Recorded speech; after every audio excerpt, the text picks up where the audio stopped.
What's up, guys? It's Coach Ryan Family. I am out here today in the VIPAR pit. It's a chilly one today. We're getting into the winter months where people are moving less, staying less active. So today I'm going to talk about mobility training because this is the time of year we all tend to get a little bit tight and stiff. I'm going to demonstrate a sequence for you using the hamstrings and posterior chain because it's a simple concept to grasp. But just know that the info I'm giving you here today applies to all joints and all muscle groups, okay? We're going to talk about a technique known as PNF training or PNF stretching.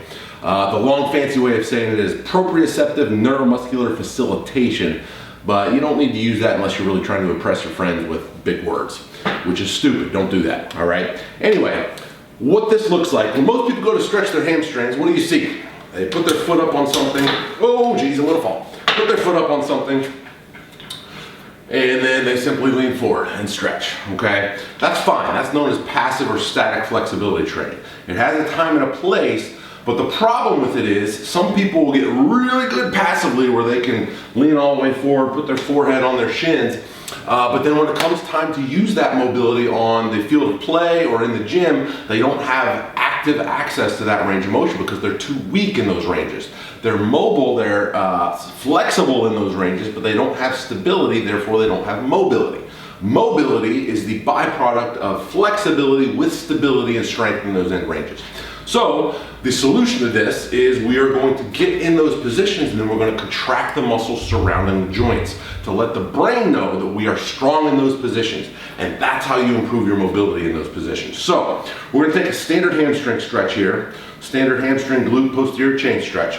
I'm going to sink forward until I feel a light, gentle stretch, which is right here.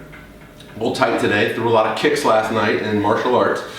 And once I get here, I'm going to actively drive my heel down into the rack post. So I'm squeezing down, starting at about 20% effort, but you know, you can get an effect with like 20% effort, but you can get a bigger effect by gradually ramping up to 100% effort. So I'm trying to drive this rack pin through the floor as I'm squeezing, okay? And I'm going to hold that for about 6 seconds, and I'm going to let off a little bit. I'm going to go deeper into the range. I'm going to squeeze down again. I'm actively squeezing. You can't see here, but I'm trying to drive that rack into the ground for about 6 seconds, and then I'm going to let off and sink a little bit deeper.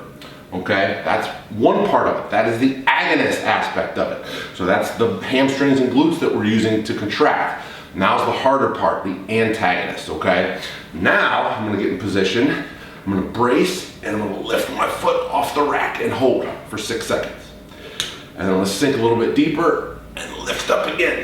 Now, a lot of people, when they think they have tight, immobile hamstrings because they can't reach over and touch their toes, it's not that at all. It's actually weak hip flexors. So they're weak on this side of the joint, so the brain will not allow them to access mobility on the back side of the joint.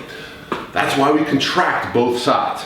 All right, so one good protocol I like to use, and there are multiple protocols, you can research this on your own. You can do longer duration squeezes, you can do shorter duration squeezes, but I like to alternate between, I'll do 3 agonists, so 3 6-second holds. So 6 second squeeze, stretch a little deeper, 6 second squeeze, stretch a little deeper, 6 second squeeze, followed by 3 antagonists. So 6 second hold, a little deeper, 6 second hold, etc. And then I'll switch legs. That's a protocol I like to use. What's cool about this protocol is you can use it any time of the day. You can use it pre-training. So let's say I was warming up to do RDLs or good mornings or deadlifts or something. This would be an exercise that I would use to prep for that, to allow my brain to know that I'm strong in those extreme ranges of motion before I even put load on the bar. All right, this is a great way to improve mobility, flexibility, stability in those end ranges of motion to help you actually lock in those gains in range of motion for better mobility, better performance. I'm Coach Ryan Family from the VIPAR Pit. If you like this video, please hit subscribe below. Leave me any questions you have in the comments section. I'll see you next time.